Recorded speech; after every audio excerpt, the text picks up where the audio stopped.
వచ్చేసాం అబ్బాయి ఎర్రమంజిల్ మెట్రో కాడికి. ఎర్రమంజిల్ మెట్రో ఇది మాలు. ఈయన దింపిన ఇప్పుడు ఆయనని మొత్తం మీద ఇక్కడికి మనకి మోడ్లో కలిపి ఇప్పుడే ర్యాపిడ్ ఇప్పుడే స్టార్ట్ అయింది. ఇది దీంతోనే 120 రూపాయలు వచ్చింది. ఇలా మొత్తం ఎంత 1570 రూపాయలు అయింది చాలు ఈ రోజుకైతే. మీతో వచ్చి రేపు పొద్దున కొట్టుదాం. ఇప్పుడు మనకు ఒప్పుకోలేదు. ఇప్పుడు మళ్ళీ ఏదైనా లాంగ్ పడ్డమంటే అట్టే పోతాం. 1570 రూపాయలు అయింది. 300 పెట్రోల్ పోసినాం. ఇంత ప్రశాంతం మనకి ఎంత 2200 కావాలి. అంటే 1500 అంటే ఇంకా 1000 రూపాయలు కావాలి. 1000 రూపాయలు మధ్యాహ్నానికి అయిపోతుంది. అంటే మన దగ్గర కొన్ని పైసలు ఉన్నాయి. అవి కలిపేసి అయితే కొద్దిగా నేను పేమెంట్ చేస్తాను. మళ్ళీ వచ్చేటి మనం వాడేసుకుంటాం.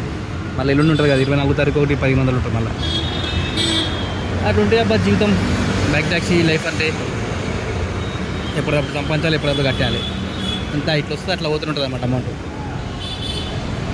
ఏమంటారు చూడు, రెడీ టు ఈట్ అన్నట్టు రెడీ టు యూజ్ అనమాట. కమెంట్ అవసరం ఉంటుంది, పోతుంటుంది. ఇక్కడ అక్కడ పోతూనే ఉంటుంది. అటు ఇటు పేమెంట్ మొత్తం లిక్విడ్ క్యాష్. ఈరోజు నైట్ వరకు రావాలి, రేపు పొద్దున మళ్ళీ కథం. ఇంకా ఏం చెప్దాం అనుకుంటున్నా అంతే. ప్రసంగం అయితే ఇది. వీడియోని లైక్ చేయండి, మన ఐడిని అయితే ఫాలో అయిపోండి. మీకు ఇంకా తెలుస్తూ ఉంటుంది. ఇంకో ఫోన్ ఉంది కదా, ఆ ఫోన్ కొంచెం మనకి పనిచేస్తలేదు. అది డిస్ప్లే పోయింది. అది లేకపోతే మంచిగా ఫుల్ వీడియోలు పెడుతుండే. చేస్తే 2 రోజుల్లో మన దానికి టార్గెట్ పెట్టుకొని దానికి కావాల్సిన అమౌంట్ కూడా ఒక 2000 దాకా కావాలి. డిస్ప్లే పోయింది కదా, 1800 ఉంటుంది డిస్ప్లే. దానికి రోజు టార్గెట్ పెట్టుకొని దాన్ని అమౌంట్ కొట్టేసి డిస్ప్లే వేసుకుందాం. మనం వేసుకుని ఆ వీడియో కూడా పెడతాం. Okay, thank you.